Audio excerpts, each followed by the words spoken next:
बहुत सारे ऐसे निवेशक हैं बिना सोचे समझे कहीं पे भी पैसा लगाते थे। आपकी जोखिम लेने की क्षमता जैसी है उसके हिसाब से ही आपके स्कीम का सिलेक्शन होना जरूरी है। मेरा सोचना अलग है, हो सकता है आपका सोचना अलग हो।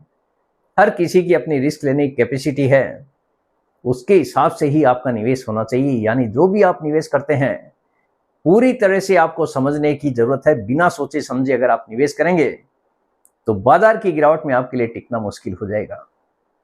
इसलिए कोई भी अगर निवेश करते हैं तो उसको बराबर से समझने की जरूरत है कि इसमें जोखिम कितनी है, अगर बाजार में गिरावट आई तो कितना गिर सकता है।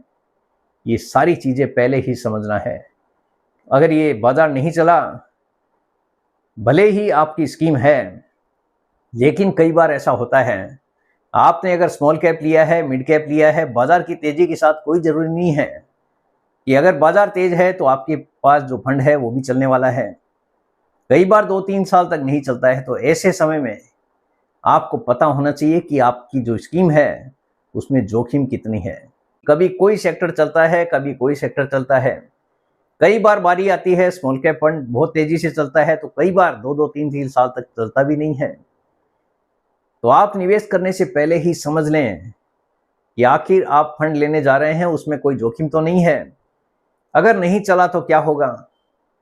तो अगर आप शांति से पैसा चाहते हैं तो आपका निवेश किस प्रकार हो सकता है, ये सारी चीजें आपको पहले ही समझ लेनी है।